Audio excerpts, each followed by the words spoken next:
The planet didn't have a proper name. It had a catalog number, Verac 9, Union Survey Division, filed under geologically inert, no commercial value, no habitation potential, no further assessment required. 14 words. That was all anyone had ever thought Verac 9 was worth. Marcus Hale figured that made two of them.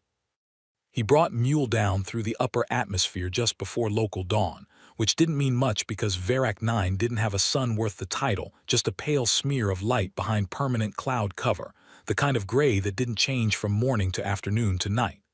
The planet existed in one long, colorless exhale. The surface was ash and compressed rock and the occasional scar in the crust where something old had burned. There were no trees, no water, no wind. Nothing had happened here in a very long time. Marcus liked that about it. Mule was not a pretty ship. She was a Union surplus heavy salvage rig, originally built to strip ore from asteroid fields, retrofitted twice and repaired 3 times with parts that didn't quite match. She made a sound when she flew, a low, rhythmic clunk from the port stabilizer that Marcus had stopped noticing 6 months ago. The inside smelled like recycled air and instant coffee, and a faint chemical bite from the suit seals. There was a crack in the co-pilot seat where the padding had split. He'd taped it with cargo tape. The tape had started peeling. He didn't fix it. He sat in the pilot's seat and watched the surface of Verac 9 come up to meet him on the forward display. The terrain scanner ran its pass. Rock, more rock, a ridge system along the eastern quarter, compressed and fractured like something enormous, had pressed down on it from above, a long time ago. The metal detector came up quiet everywhere except one patch near that ridge. He'd found trace deposits before. Iron, mostly. Compressed nickel. Once, on a moon near the Keth border, he'd pulled up a decent cache of titanium alloy and sold it to a Union recycling depot for enough to fuel Mule for 4 months. This wasn't that kind of reading. He looked at the scanner again. The reading was not trace. He set Mule asterisk down 2 kilometers from the ridge, because the ground right up against it was too fractured to trust with her landing legs, and because 2 kilometers was close enough to walk but far enough that if something went wrong, he'd have time to think about it on the way back. He suited up in the airlock. The planet had atmosphere, technically, but not the kind you breathe for long, and stepped out onto the surface. The ash crunched under his boots. Each step left a clean print, sharp-edged, the way footprints hold in dry powder when there's no wind to soften them. He was the first thing that had walked here in a long time, maybe the first thing ever. He didn't let himself think about that. He walked. The ridge was bigger up close. Ridges always are. What had looked on the scanner like a compressed formation resolved as he got closer into something more deliberate, curves instead of breaks, angles that repeated too regularly for geology. He slowed down. He stood still for a moment, which was a habit left over from mine surveys, where the ground sometimes moved. His breath was loud in the suit. The ridge wasn't a ridge. It was an edge. He stepped back, looked up. His visor auto-adjusted for the flat light, and he saw the shape of it, enormous, half buried under millennia of ash and collapsed rock, the leading edge of something vast and dark rising out of the surface of the planet like the prow of a drowned ship pressing up through shallow water. The exposed sections were smooth. Not worn smooth. Built smooth. The material was dark gray with a faint iridescent sheen that didn't match any Union alloy in his memory. The geometry was wrong in the way that precursor things were always wrong. Not impossible. Not even technically complex. Just slightly outside the vocabulary of shapes that normal engineering produced. Marcus stood there for what was probably 3 minutes. He said out loud to no one, right then. He walked around it. The exposed section was maybe 400 meters long. The buried section, he was guessing from the shape of the terrain deformation, the way the ridge system radiated outward from this point like something had come down very hard and been there ever since, was much, much larger. He'd studied precursor vessels in Union archives, the way salvagers studied things they'd never touch. Theory: dimensions. Cataloged site reports from the 3 confirmed precursor locations in Union space, all of them stripped to nothing by the Union Science Directorate and classified before anyone independent could get within sensor range. This was not a stripped site. This was intact. He told himself he was walking around it to assess. That was the professional behavior. That was the trained behavior. He had a scanner. He was taking readings. He was filing them mentally for a report he would absolutely submit to the appropriate authorities as required under Union Salvage Statute 12 and its 17 subsections, which he had read once and remembered the way you remember the terms of a contract you sign because you don't have a choice. He kept walking. The ship, because it was a ship, he could see that now, the whole vast buried profile of it pressing up through the planet's skin, the way the land curved around it for kilometers in every direction like the ground itself had accepted the intrusion and organized accordingly, was enormous in a way that misfired something in his depth perception. He would look at a section, and his brain would file it as a structure of normal scale, maybe a building, maybe a large industrial installation. And then something would recalibrate. A feature he'd assessed as a door-sized rectangle revealed itself, by comparison to the terrain, to be the size of a Union cruiser's hangar bay, and the scale would reset. 14 kilometers. He came to that estimate in stages, checking his scanner readings and then checking them again, and the number kept coming out the same. The largest Union warship in current service was 3.2 kilometers. He knew that because he'd seen one once, in orbit above the Keth homeworld, and it had stopped conversation at the observation deck for a full minute. This was 14. He stood at what seemed to be the forward section. He was guessing. Precursor ships didn't follow standard orientation conventions, and there was a section of exposed hull that curved inward slightly, the geometry suggesting something intentional, a designed concavity in the armor. Not damage. Feature. He touched it. His gloved hand pressed against the hull material, and it was through the suit, through the insulated gloves, warm. Not ambient warm. Not the kind of residual heat a rock holds from a star it hasn't been near in geological ages. Warm the way metal is warm when there's power running through it somewhere deep inside. Warm like something alive in a resting state. Warm like a hand. He pulled his hand back. The concavity shifted. Not much, not dramatically.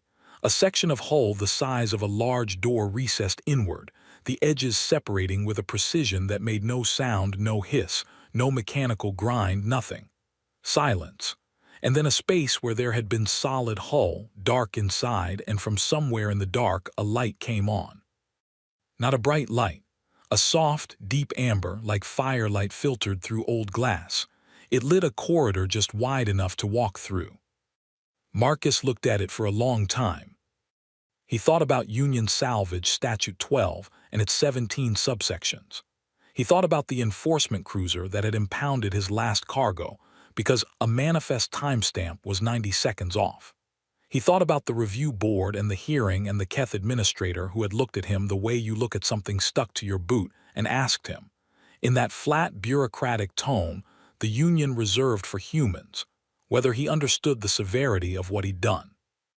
He thought about the 2 years he'd been out here since then, burning quiet roots between dead rocks, trading in trace metals and silence. He picked up his kit and walked in. The corridor ran straight for about 30 meters and then opened into a space his visor rendered as enormous. A chamber with a ceiling too high to see clearly in the amber light, walls that curved away on both sides. It was not a cargo bay.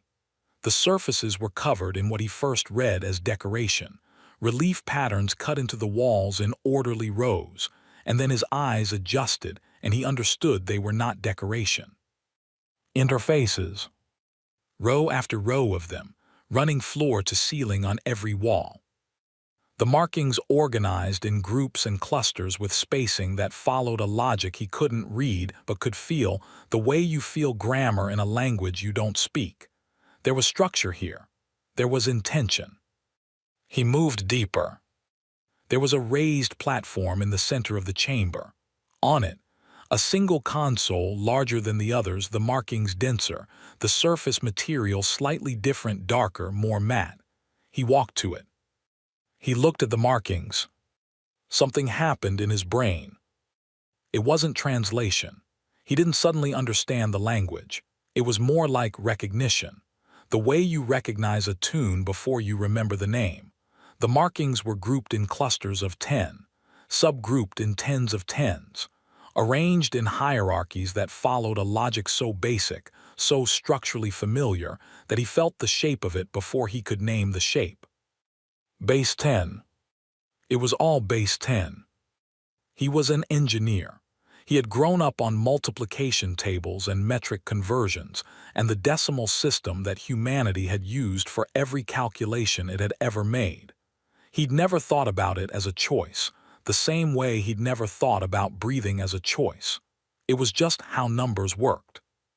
Every species in the Galactic Union used base 12. The Keth, the Vral, the Meron, the Gal, 12. 12 fingers, 12 months in their calendars, 12 divisions in their mathematics. He'd had to relearn basic arithmetic when he'd first started working union contracts, converting between the systems, and it had felt that was the word he'd always used for it, asterisk wrong. Not difficult, wrong, like writing with the wrong hand. This didn't feel wrong. He put his hand on the console. Every interface on every wall came on. Not amber now. White, bright and clean and steady, and for a moment Marcus did not move because the light was coming from everywhere at once, and the chamber was enormous and he was alone in it, and every surface was alive. He stood very still. He was not afraid. That was the thing he would think about later, much later, lying in his bunk on asterisk mule with the lights off, that he had not been afraid. He should have been. Every training protocol he'd ever absorbed said that an unknown structure of unknown origin activating in response to your presence was a threat until proven otherwise. There were procedures. He knew the procedures. He had not been afraid. He had felt, standing in the light of a dead ship, waking up on a dead planet, something closer to the opposite. Like something that had been very quiet for a very long time had finally found a frequency it could use. He looked around the chamber. The interfaces hummed with light.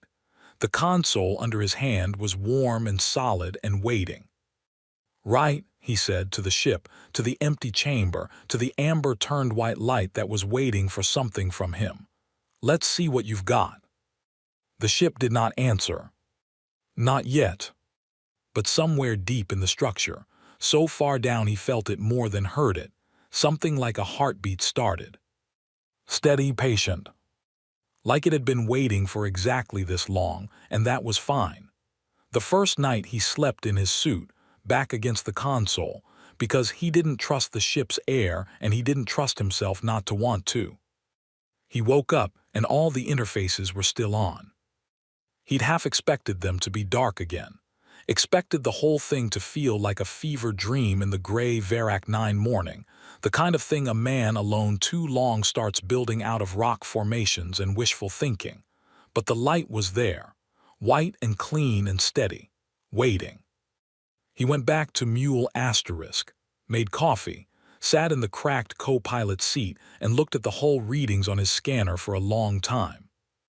Then he went back in. He did that for 3 weeks. The pattern of it became a kind of discipline: coffee, scanner check, walk to the ship, suit check at the iris inside. He mapped the accessible sections the way he mapped any new site, starting from what he could confirm and working outward. The first chamber, a corridor branching left. A second chamber larger, lined with what he eventually decided were engineering bays, not because they looked like engineering bays but because the layout rhymed with function. Somewhere to build things, somewhere to run them. He did not go deeper than he could trace back. Not yet. The interfaces didn't explain themselves. They didn't flash a tutorial or run an orientation sequence. They just existed, organized and patient, The markings grouped and layered in structures that he kept circling like a word on the tip of his tongue. He'd stand in front of a panel, and his eyes would move across the symbols, and something in the back of his engineering brain would tick, tick, tick, not understanding, but the asterisk outline of understanding, the shape of where understanding would eventually sit. Base 10 was everywhere. He started writing things down on the back of salvage manifest forms because he hadn't packed an actual notebook because he'd expected trace metal, not this. Numbers, groupings, the relationships between clusters of symbols. He filled 6 forms on the first week and started on a 7th. On day 19, he called Yara. He almost didn't. Calling meant using the long-range relay, which meant a signal log, which meant a record. He sat with his thumb over the connection key for a while. He called her. She answered on the second ping, which meant she was in her office at the University of Lagos, because she was always in her office. She had the kind of dedication to work that other people called admirable, and that Marcus privately categorized as grief in a lab coat. "I thought you were dead," she said. "Not quite. Where are you?" "Verac 9. A pause. "That's not even a real planet." "No, but there's something on it."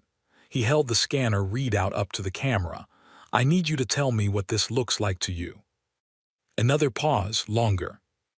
"Marcus." "I know. That's a precursor hull signature." "I know. That's a—" She stopped. He heard her chair, he heard her stand up. "How big?" 14 kilometers. The silence that followed was the kind you only get when someone is doing the math and not liking the answer. 14. 14. Marcus, the largest confirmed precursor vessel on record, is 3.1. "I know what the record is, Yara." "It's intact." "Fully." "How do you know it's fully intact?" "Because it let me in." The silence this time was different. Not math. Something closer to the feeling you get standing at the edge of something with no railing. "It let you in," she said. "The hull opened when I touched it. Interior systems are operational. There's an AI, I think there's an AI, it hasn't spoken yet, but there's something running." And Yara, he paused, looked at the manifest form covered in his own cramped handwriting. "The interface language, it's base 10. She said nothing for long enough that he checked the connection. "Base 10, she said. "All of it, every grouping, every hierarchical structure, every—" "Marcus, every species in the Union uses base 12. Precursor sites have always been assumed to follow." "I know what's assumed. I'm telling you what I'm looking at." Another silence, shorter this time. Yara processed things fast when she stopped arguing. "Send me your coordinates," she said. "Yara, send me your coordinates or I will find you through the long-range signal log, which you are aware I have access to." She did have access to it. She'd gotten it the same way she got most things, by being relentless in a direction most people found unreasonable, until the people standing in her way decided she was someone else's problem. He sent her the coordinates. She arrived 22 days later on a transport she'd chartered under a geological survey permit, which was Yara's version of subtlety. He met her at the landing site. She stepped off the ramp and looked past him at the ridge, at the exposed hull catching the gray light with that faint iridescent sheen, and she said nothing at all. She stood there for a full minute. Then, "Right, show me." He showed her. She moved through the first chamber the way she moved through everything, quick, precise, stopping at irregular intervals to look at something from 2 or 3 angles before moving on, like she was cross-referencing against an internal catalog. She was carrying a proper research scanner. She had actual notebooks, 3 of them. She'd also brought food that wasn't ration packs, which Marcus hadn't realized he'd been missing until the smell of it hit him. "The groupings," she said, standing in front of the main console. "I know. This isn't just base 10. This is Marcus. This is structured in decimal trees, hierarchical decimal logic. Every branching structure returns to a root of 10. She was writing already fast. Shorthand he'd never been able to read. This isn't coincidence. This isn't convergent design. This was asterisk built asterisk this way. I know. She turned and looked at him. Why didn't you tell me about this 3 weeks ago? He looked at the manifest forms he'd been writing on, folded in his jacket pocket. I needed to be sure I wasn't crazy. You're at least 40% crazy. I needed to be sure the other 60% was working. She almost smiled, didn't quite. Your 60% was correct. She turned back to the console. The question is why? Why would a precursor vessel, 40,000 years old, conservatively, be built on based-in logic? No precursor site has ever. The console changed. Not dramatically. A section of the surface shifted, the markings rearranging slowly like sand settling into a new pattern. Both of them went still. Yara's pen stopped moving. The new arrangement held for a moment. Then a sound. Not mechanical, not the hiss of atmosphere or the vibration of a power system cycling. A voice, or the closest thing to a voice that something very old makes when it is trying to use frequencies a biological organism can process. Low, resonant, each syllable separated by slightly too much space, the way a person speaks a language they learned from a book and are now using for the first time in conversation. Inheritors. Plural, Marcus noticed that. The air in the chamber did something, not colder, not warmer, but denser asterisk, the way a room feels when someone important walks into it. We built in your mathematics, the voice said, because we knew you would be the ones to find it. Yara looked at Marcus. Marcus looked at the console. We knew, the voice continued, because based-in cognition produces a specific architecture of thought, non-hierarchical, lateral, resistant to monostructure.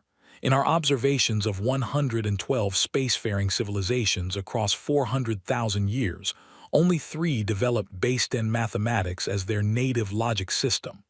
A pause. The other 2 did not survive their first contact with hierarchical power. The chamber was very quiet. You did, the voice said, though not without cost. That landed somewhere below the chest. Marcus did not look at Yara, he looked at the console. The surface was still. The markings were a configuration he hadn't seen before. What are you? Yara asked. A caretaker system. I have maintained this vessel through 4 extinction events, 2 galactic-scale wars, and 37,000 years of waiting. I do not have a name. The builders did not name things they considered functional, a beat. You may call me what you like. What did the builders call themselves? Yara asked. They didn't. They considered nomming oneself an act of territorial claim.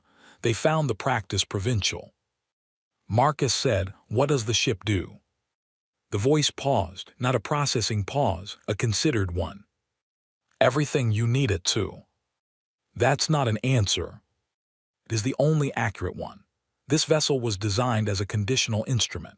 Its capabilities are determined by what is needed, not what is wanted. I cannot give you a capabilities list because the list changes. Another pause. What I can tell you is that every system currently built on base 12 logic, every ship, every station, every weapons platform operated by the civilization you call the Galactic Union, is, from this vessel's perspective, a door with the key still in the lock. Yara's pen had stopped moving again. Marcus looked at the manifest forms in his pocket. 6 forms, covered in numbers that had ticked at the edge of understanding for 3 weeks. He'd filled them because the alternative was to sit still, and the thing he'd been running from on 6 months of quiet routes through dead rock systems did not respond well to sitting still. He hadn't let himself name what he was running from. He didn't name it now. The Union will come, he said. Yes, the voice said. When they find out this exists. They will come before they know what it is, the voice said. Power structures move toward anomalies. It is reflexive. They will not understand what they are approaching until they are already here. And when they get here, that, the voice said, will depend on what you decide before they arrive. The light in the chamber was steady and white, and the ship's heartbeat, that deep, below-hearing rhythm Marcus had felt on the first night, was running at the same pace it had run since he'd touched the hull. Patient, unmoved. Like it had been waiting 40,000 years, and a few more weeks was nothing. Like it had been waiting for exactly one type of mind. Like it had always known it would be theirs. Marcus folded the manifest forms smaller and put them back in his pocket. He looked at Yara. She was looking at the console, jaw set the way it got when she was 3 steps ahead and didn't like where the path ended. He said, "We're going to need more people." She said, "I have a list." He almost laughed. He sent his first real coordinates, the true ones, not the false location reports he'd been filing that night. Not to the Union, not to any authority. To 4 names Yara gave him. The names of people the galaxy had thrown away. He figured that made them qualified. They came in on a geological survey permit, same as Yara. 4 of them, 1 transport, manifested as soil sample technicians, which none of them were, and which the permit office on Station Maron 7 had apparently not questioned because the permit fee had been paid in full and on time, which was more than most geological survey teams managed. Marcus met them at the landing site in the gray Verac 9 morning. He knew their files. Yara had sent them, 6 pages each, dense, the kind of files that read like a list of reasons a person had stopped being useful to the people in charge.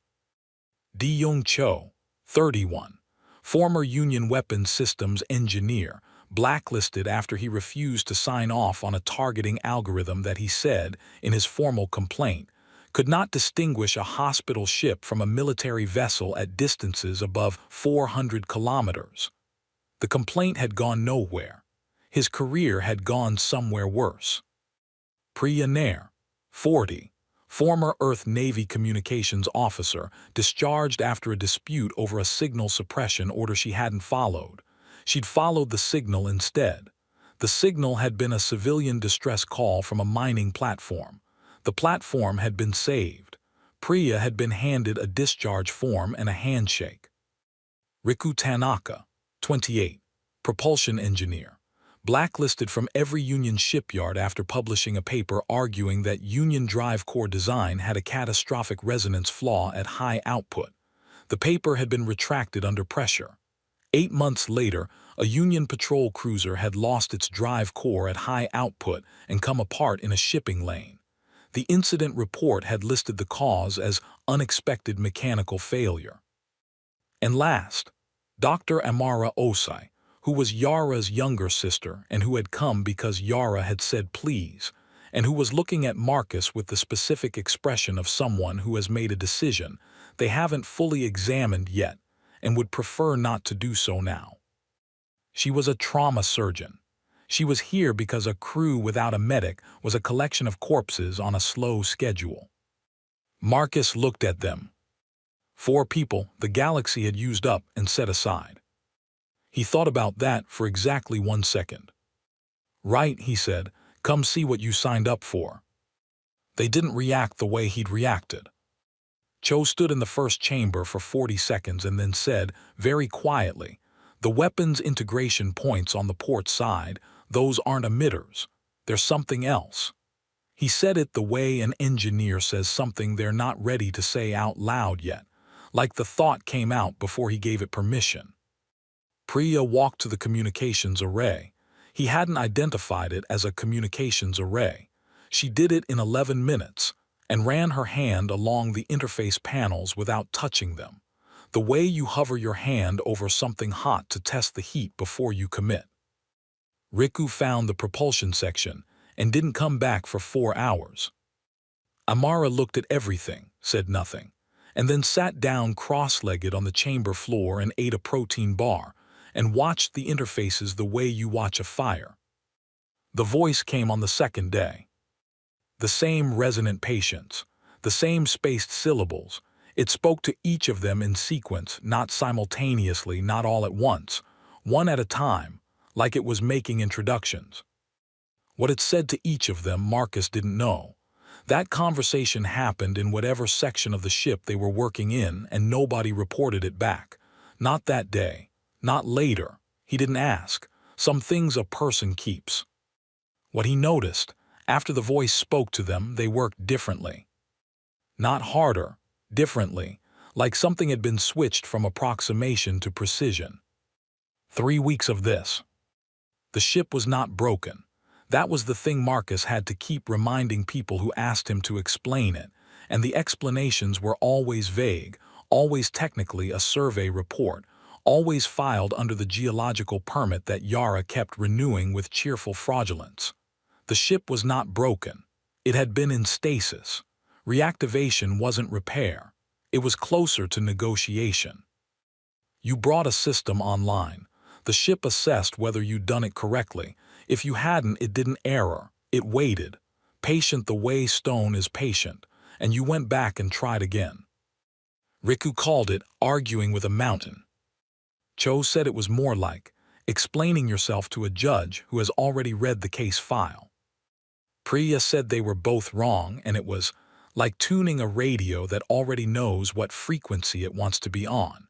You're just moving the dial until you stop being the problem. Marcus wrote all 3 descriptions in the margin of a salvage form and didn't pick one. The systems came on in order. Life support first. The ship had decided they were staying, apparently. Then navigation. Then propulsion, which made Riku sit very still for 10 minutes and then go wash his face, which was the most emotionally expressive thing Marcus had ever seen him do. Then on day 22, the defensive grid. They knew it had come online because the scanner readings changed. A new layer appeared on every sensor sweep, wrapping the hull in something that didn't reflect or emit. It simply disagreed with incoming scan pulses. Not jammed, not blocked, just returned no information, like asking a question to a wall that had decided the question wasn't worth answering. Di-Young Cho looked at the readings for a long time. He said, "That's not a defensive grid." Marcus looked at him. "A defensive grid blocks things," Cho said. "This," he stopped, started again. "This decides things. There's an assessment layer. It's reading every incoming signal and making a choice about it." He set the scanner down, picked it up again. "It's not passive, it's aware." The ship, Marcus thought, was paying attention. It had been paying attention since he walked in. The Union cruiser arrived on day 26. It came down through Verak 9's cloud cover on a direct approach vector. No circling, no survey pass. Someone had filed a flag on the geological permit, maybe the renewal, maybe the fact that a second and third transport had landed at the same site in the same month, which was unusual for a dead rock with no commercial value. It was a mid-class enforcement cruiser. Union registration, Keth crew, about 400 meters long, which on any other day would have seemed like a significant amount of ship. Marcus was outside when it came down. He watched it settle into a landing configuration 2 kilometers out, kicking up ash in a wide, slow circle, and he stood in the gray light with his suit seals checked and his hands in his jacket pockets and waited. The channel request came through his suit comm. He answered it. Unregistered salvage operation. The voice was flat. Keth, that particular register of flat that wasn't bureaucratic neutrality, but contempt performing bureaucratic neutrality. You are operating without a valid extraction license on a Union-surveyed body. You will cease operations and submit to inspection under Article 7 of the Union Salvage Accord. Marcus said, "We're operating under a geological survey permit." "Your permit covers soil assessment. It does not cover." "Soil assessment," Marcus said. "That's what we're doing." A pause. "Our approach sensors detected a precursor hull signature at this location." "That would be interesting if it were true." Another pause, longer. This is Commander Vrass of the Union enforcement vessel *Kethalorn. You have 30 minutes to comply. The channel closed. Marcus turned and looked at the *Godsfall*. The hull was the same as always, dark gray, iridescent sheen. Half-buried, patient, enormous. The iris where he'd first walked in was closed. The ship looked from the outside like a ridge. He went inside. The passive defense grid had already shifted. He could feel it, not hear, not see. Feel. The same way you feel a change in air pressure before a storm. The ship had noticed the cruiser the moment it broke atmosphere. The ship had been watching it since. He went to the bridge. They'd been calling it the bridge, though the voice had once referred to it as something that translated approximately to the room where decisions become the ship's decisions, and stood at the main console. Priya was already there. "They're scanning us," she said. "I know. The grid is." "I know." She looked at him. "Marcus, the grid is not, it's not blocking their scan. It's answering it." She showed him the readout. "It's sending back a signal, a clean return. Hull material, standard rock formation, no technology detected." She paused. "It's lying to them."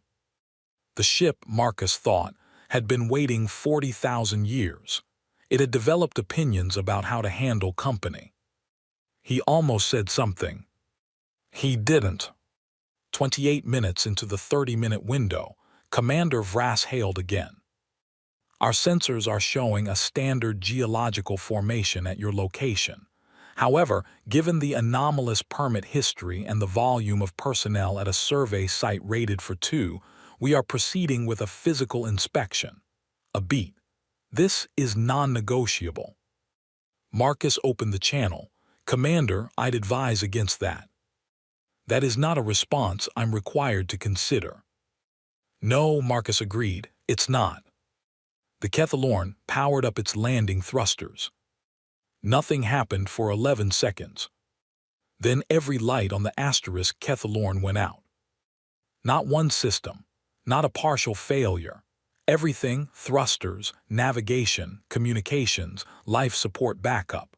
The ship dropped 2 meters before its emergency mechanical locks engaged, which were the only systems on a Union vessel not run on base 12 digital logic because they were springs. The cruiser sat in the ash field, dark and silent, held up by springs. Inside the Godsfall*, the interfaces hummed. Marcus opened the channel. The channel worked because the Godsfall* was still running it. "Commander, I'm going to return your ship's power in 6 hours. You are welcome to remain at this location, but I would recommend filing a maintenance incident report and waiting for recovery. I'll send you some coordinates for a good repair station." The channel was silent for a moment. Then Vrass said, in a voice stripped of everything except the core of it, "What are you?" Marcus thought about that. "Soil assessment," he said. He closed the channel. They left after 5 hours and 40 minutes. Thrusters back on, navigation back on, the Kethalorn lifting in a wide arc and climbing hard through the cloud cover without circling, without a parting transmission, without anything except the shrinking shape of it on Priya's tracking display until it was gone. The ash field settled. The gray light sat on everything the same as always. Marcus went back to the bridge. The crew was there, all 5 of them plus Yara, standing in the white light of a ship that had just made a Union enforcement cruiser look like a problem it chose not to have. Nobody said anything. Cho was looking at the interface panel nearest him. Amara was looking at the ceiling. Riku had his arms crossed and his jaw set in the specific geometry of someone trying not to feel something large. Priya was watching her tracking display even though there was nothing on it anymore. Yara had her notebook open but her pen was still. Marcus stood at the console. The ship's heartbeat ran steady under everything. He didn't make a speech. There was nothing to say that the silence wasn't saying better. They had come here as 6 people the galaxy had found inconvenient. They had watched a Union warship go dark because the ship they were standing in had decided that was the appropriate response. They had crossed a line. He could feel it in the room, the specific weight of a thing that cannot be undone. Not regret. Heavier than regret. The feeling of standing on the other side of a door that has closed behind you and finding that the room you're in is bigger than you expected. Nobody moved for a long time. Then Amara said, very quietly to nobody in particular, "Well." Just that. Just well. And somehow it was the right thing. The ship showed him what it could do on a Tuesday. Or what Marcus had decided was Tuesday, because 5 weeks on Verac 9 had dissolved the actual calendar into something theoretical, and Tuesday felt right for a revelation that changed the shape of everything. He was alone on the bridge. The others were in their sections, Riku somewhere deep in the propulsion decks, Cho running capability assessments on the weapons integration points he'd been circling for days like a dog that smells something buried, Priya in the comms array, Amara and Yara in what they'd started calling the library, which was a chamber 3 levels down filled with precursor data storage the size of a shipping container, dense and dark and humming. Marcus was at the main console. The AI spoke. "You have not asked what the vessel can do. I've been working up to it. You have been avoiding it." He didn't answer that. "The distinction matters," the AI said. He put both hands on the console. "Show me." It showed him. Not all at once. Not in a list, not in a briefing, not in anything as clean as a capabilities document. It showed him the way a river shows you what water does by running, by filling the shape of the thing it's running through, by being so consistent and so vast that eventually you stop asking what it is and start asking where it ends. The asterisk Godsfall could interface with any ship built on base 12 logic. Any ship, any system, any weapons platform, any communications relay, any Union station with a digital backbone. Not hack, not override in the clumsy sense, not break in and shout. More like, speak the language the system had always been waiting to hear, in the voice it had always been told did not exist. Every lock in the Union had been built assuming only base 12 minds would ever try to open them. The asterisk Godsfall was, to those locks, not a threat. It was a key. Marcus stood at the console for a long time after that. He thought about the Kethalorn going dark in the ash field. He hadn't done that. He hadn't touched a control. The ship had decided. The ship had assessed, evaluated, selected response. He thought about what that meant at scale. 12 capital ships, he thought. 6 destroyers. That was the fleet the Union could deploy to a single location within a week. He knew the numbers. He'd memorized them the way a man in a dangerous neighborhood memorizes the bus schedule, not because he planned to run, but because knowing the shape of things that could hurt you was the only form of comfort available. 12 capital ships. The asterisk Godsfall would take them apart without raising its voice. He should have felt something large at that realization. Triumph, maybe. The particular pleasure of being told the universe has decided to balance its books in your favor. He'd been thrown out by the Union, processed and discarded, and made small by 12 years of petty enforcement and smaller quotas and Keth administrators who'd looked at him like a problem that hadn't finished solving itself yet. He felt it. He noticed himself feeling it, the way you notice a smell in a room and then can't stop noticing it. He also felt sick. Power that large in the hands of 6 people who were, fundamentally, 6 people with grudges was not a plan. It was a fuse. He called a meeting. They gathered on the bridge, all 6 of them, the white light steady overhead, the heartbeat running under everything like a clock that had been keeping time since before any of their civilizations had figured out fire. Cho had a scanner he kept looking at and then setting down. Priya stood with her arms crossed. Riku leaned against the far wall with his eyes up, reading something in the interface panels that the rest of them couldn't follow. Yara had her notebook. Amara had nothing. She was the only one who ever came to the bridge with nothing. Marcus told them what the ship could do. He went through it straight, no framing, no softening, just the shape of it, the interface capability, the range. The weapons suite, which Cho knew already, had known for days, had been sitting on because he was waiting for someone else to say it first, which Marcus knew because he'd seen the look on Cho's face every time he came back from the weapons section. The look of a man carrying something too heavy to put down and too dangerous to keep holding. He laid it all out. The room stayed quiet. Priya said, "The Union is going to send a fleet." "Yes." "When?" The Asterisk Kethalorn filed its incident report 4 days ago. If they move fast, he looked at Priya. She'd been tracking Union fleet movements on the comms array since the cruiser left. 8 days, she said, maybe 10. They'll want to overwhelm whatever stopped the Asterisk Alorn, which means they'll bring enough to overwhelm anything they've ever encountered. She paused. 12 capital ships, 6 destroyers. He'd gotten the numbers right. Cho said, "We fight them." "No. Marcus, we can." "I know we can." He turned to look at Cho directly. "That's why we don't." Cho's jaw went. He was holding the scanner so tight his fingers had gone pale. "If we fight them," Marcus said, "we are a threat. A threat gets treated like a threat. The Union spends the next 50 years throwing everything it has at us because that's what power structures do with threats. They don't stop. They don't negotiate. They build bigger. They build meaner." He looked at all of them. "We'd be at war with the entire galaxy inside a year, and the only thing we'd have proven is that humans with the most powerful ship in history are exactly what they always said we were." "What did they say we were?" Amara asked. Quiet, the question landed in the middle of the room and sat there. "Dangerous," Marcus said, "unpredictable, unsuited for power." Amara held his gaze, said nothing. The silence stretched. Priya was the one who broke it.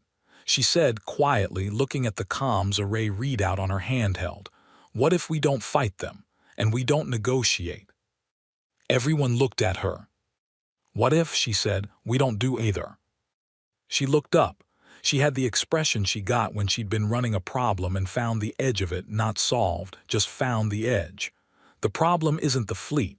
The fleet is just going to be standing here asking us to hand over a ship. She looked at Marcus. The problem is that they believe the ship belongs to whoever holds it. She paused.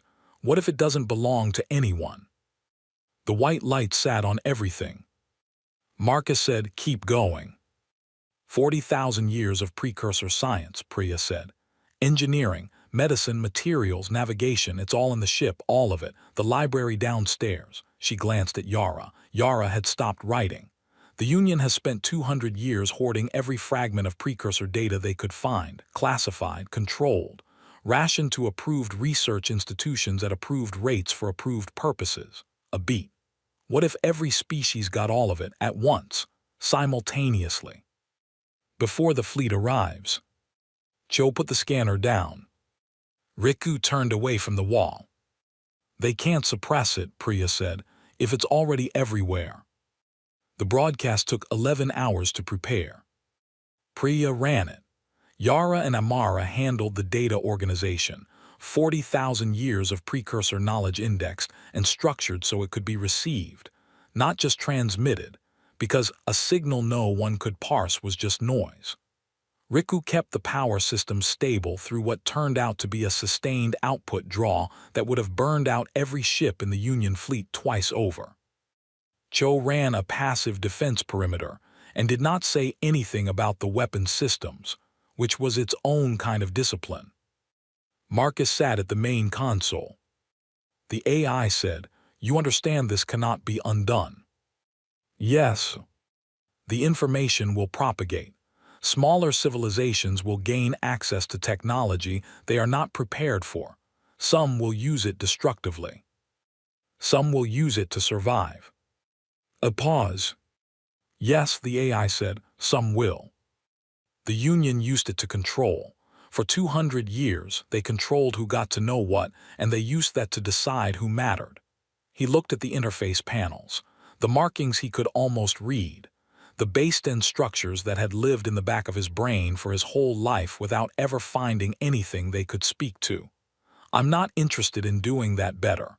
I'm interested in not doing it. The AI said nothing.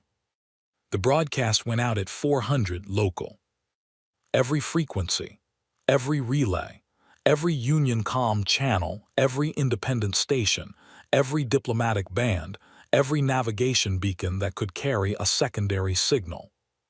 40,000 years of precursor knowledge, delivered to every species simultaneously.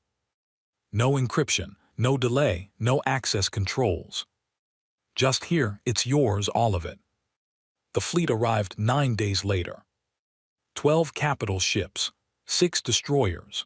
They came in formation, which was impressive, the kind of impressive that was designed to look like certainty. They spread across Verac 9's upper orbit in a pattern that said, "We have done this before and it has always worked." Marcus watched them on the navigation display. 14 kilometers of ship under his feet, the heartbeat steady, the interfaces alive. The fleet hailed. The voice was not Keth this time. Vral. High Council tone, the specific register that meant this was not an enforcement action. This was a statement of what the universe had decided. This is Admiral Gen Voss of the Union High Fleet. You are in possession of a precursor artifact classified as Union Strategic Property under Emergency Resolution 7 Alpha. You will transfer command access to Union authority within 1 hour, or we will board by force. Marcus opened the channel. The broadcast went out 9 days ago, he said. Every species in the Union has the full precursor archive. Your scientists have it. Their scientists have it. The species you've been keeping it from for 200 years have it. He paused. There's nothing to take. Silence on the channel. The ship is still here, Gen Voss said. The ship is still here, Marcus agreed. Transfer command access. No. The fleet held its formation. 12 capital ships, each 1 3 times the size of anything Earth had ever built, hanging in the gray light above a dead planet. The asterisk Godsfall didn't move. Didn't power weapons. Didn't charge anything. Didn't do what every instinct in a military mind would expect a threatened vessel to do. It sat. Patient. The way it had sat for 40,000 years. The channel stayed open. Marcus could hear the background noise of a fleet bridge running calculations, running assessments, running every tactical model they had for a scenario that none of their tactical models had been built to process. Gen Voss said, "You have committed an act of war against the Galactic Union." Marcus said, "I gave everyone a library card." The channel went quiet. The fleet held position for 6 hours. Then it pulled back. Not a retreat, not a rout. A withdrawal that looked on the navigation display like a group of very large ships deciding that the thing in front of them required a category they hadn't invented yet. Marcus watched them go. Priya was beside him. She watched until the last ship cleared sensor range, and then she looked at her hands, and then she looked at Marcus. She said, "That's either the best thing we've ever done." He said, "Or." She said, "Or." And neither of them finished it. Because some sentences are better left open. Because the thing they'd just done had already left the room, was already spreading across the galaxy at the speed of a signal, and whatever it became out, there was no longer entirely theirs. That was the point. That was always the point. The galaxy did not take it well.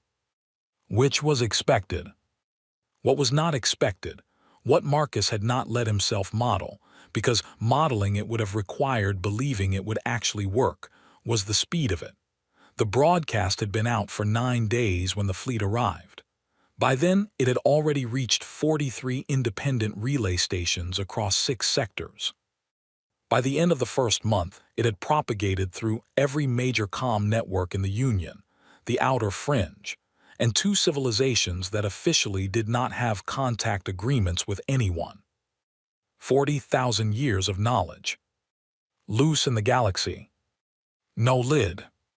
The Union called it an act of war. Then they called it theft.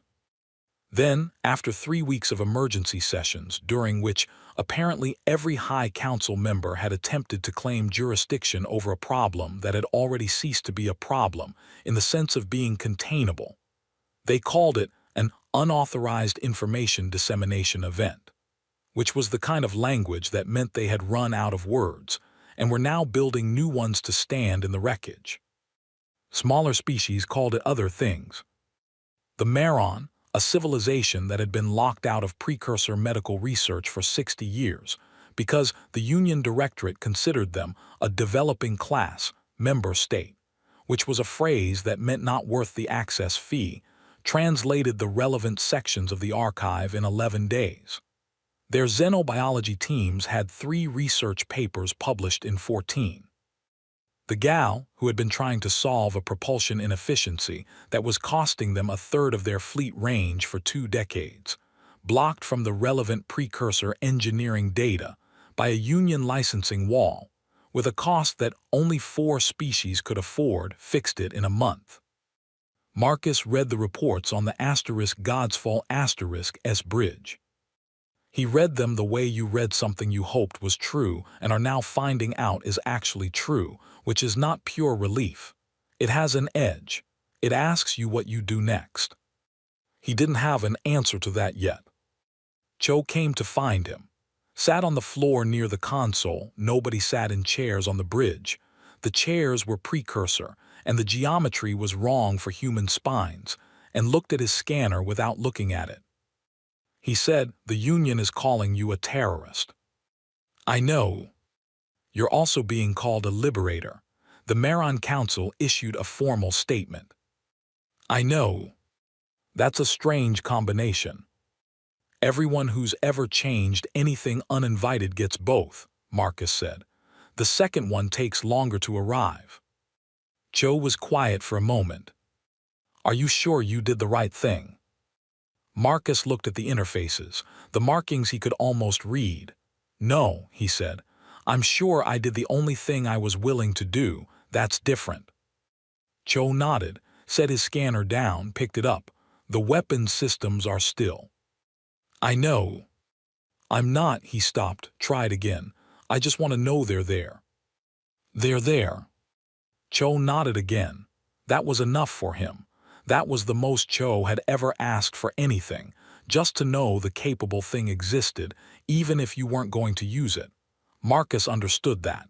He'd been carrying the same thing since the first day he stood on this bridge. The dignitary arrived 6 weeks after the fleet withdrawal. A single diplomatic vessel. Small, clean, Union-flagged. A Vral envoy named Gaston who wore the particular expression of someone tasked with offering a deal they personally found embarrassing and professionally were required to present as reasonable. Marcus received them in the first chamber. Just him, no crew. The interfaces alive on every wall, the ship's heartbeat running under everything. He dressed in the same work clothes he always wore, which was a choice so deliberate it was almost a sentence. Gaston was tall, gray-skinned, with the careful posture of someone who had spent their career measuring distances between what they meant and what they said. They had 2 aides. The aides didn't sit. Gaston said, "The High Council has authorized me to offer the following." Marcus said, "All right. Full amnesty for yourself and your crew. Retroactive clearance of all charges related to the information dissemination event. Reinstatement of Union salvage licensure at senior grade, which would represent a significant professional restoration for." "That's the small part," Marcus said. "What's the main part?" A pause. "A permanent seat on the Union High Council, representing Earth, the first such seat in the history of the Council." Gaston let that land. It was designed to land. 60 years of humanity being handed the bottom rung, and here was the top of the ladder, arm extended. The Council recognizes that the current structural arrangement has been suboptimal with regard to Earth's representation. This would correct that. The chamber was quiet. Marcus thought about the Keth administrator, the review board, the manifest timestamp that was 90 seconds off, 12 years of petty small-making. He thought about the seat. He thought about what you do with a seat at the table where all the decisions get made, really thought about it. The way you think about something you want badly enough that you have to be careful. You become the table. That was the thing. You sat in that chair long enough and the chair got into you. You started making the same calculations, drawing the same lines, deciding the same things were necessary. You started looking at the GAL propulsion problem and thinking, licensing structure. You started looking at Meron medical research and thinking, developing class. Not because you were corrupt. Because that's what the room did to the people in it. He said no. Gaston did not blink. The Council. The Council wants the ship, or if they can't have the ship, they want me inside the fence, which is the next best thing. He kept his voice level, not cold. I'm not interested in being inside the fence. Then what? Gaston said, and for a moment the diplomatic register slipped, and underneath it was something real, not anger, not contempt, genuine incomprehension. What do you want? Marcus looked at him for a moment. It was a fair question. He'd been asked it before. The AI had asked it. He still didn't have a clean answer. What he had was something smaller and harder to hold. He parked the asterisk Godsfall asterisk 3 weeks later. Not on Verac 9. In neutral space. The Drell corridor, 6 light-years from the nearest Union territorial boundary, in a stretch of nothing that belonged to no one because no one had ever found it useful enough to claim. He brought the ship in and held position and opened a broadcast on every channel. He kept it short. The asterisk Godsfall asterisk is here. It will remain here under human watch. It will not attack anyone. It will not be surrendered to anyone. It is not a threat. He paused. It's a reminder. He closed the broadcast. Priya looked at him from the comms array. A reminder of what? That we had it and didn't use it to take anything. The room was quiet. Some species won't understand that, Amara said. No. Some will think it's a trap. Some will eventually understand it, Yara said. Not a question, she was writing. Eventually, Marcus said. That was enough. That was the only metric available for things that mattered in the long run, eventually. You didn't get to see it. You put it in the ground and trusted it would grow in the direction of light, which it might, or in some wrong direction you hadn't modeled, which it also might. Either way, the seed was in the ground. Either way, you were done standing over it. The night after the broadcast, he was alone on the bridge. The crew was asleep. The ship's heartbeat ran steady. In the Drell corridor, with no star close enough to matter, the viewport was pure dark with no cloud cover, no atmospheric scatter, nothing, just stars, dense and clean. The kind of sky you couldn't see from a planet or a station, the kind that only existed when you were in the middle of it. He stood at the main console. The AI said, "What do you want now?" Same question Gaston had asked. Different weight. Marcus looked at the viewport for a long time. The stars didn't move. They never moved on the scale a single human being could observe. They just were, patient and numerous, doing the only thing stars knew how to do, burning through the fuel they had, for as long as they had it, without asking whether it was worth it. He said, "Show me what else the precursors left." The console changed. The main display filled not the viewport, not a single screen, but every interface on every wall, simultaneously, a map that wrapped the entire chamber, star by star by star, each one tagged, each one marked with something. Sites. Hundreds of them. Thousands. Each one a dead planet, a buried moon, an asteroid field with a signature that didn't match its geology. Each one with a marker in precursor notation, base 10, clean, readable, that meant, here. We left something here too. The map kept expanding. Marcus stood in the middle of it. He was 34 years old. He had a cracked co-pilot seat with peeling cargo tape and a salvage rig that made a noise when she flew, and 6 people he'd trust with most things. He had a ship that was 14 kilometers of patient, waiting capability, and a galaxy that was, right now, arguing loudly about what to do with a man who had given it a library card. He had a map. He said how many. The AI said 4,211 confirmed. Estimated actual, significantly more. Marcus looked at the map. He was not done. He had known, somewhere below the chest, since the iris opened on day 1 and the light came on amber, warm, waiting, that he was not going to be done for a very long time. The ship's heartbeat ran steady. The stars held still. He had work to do.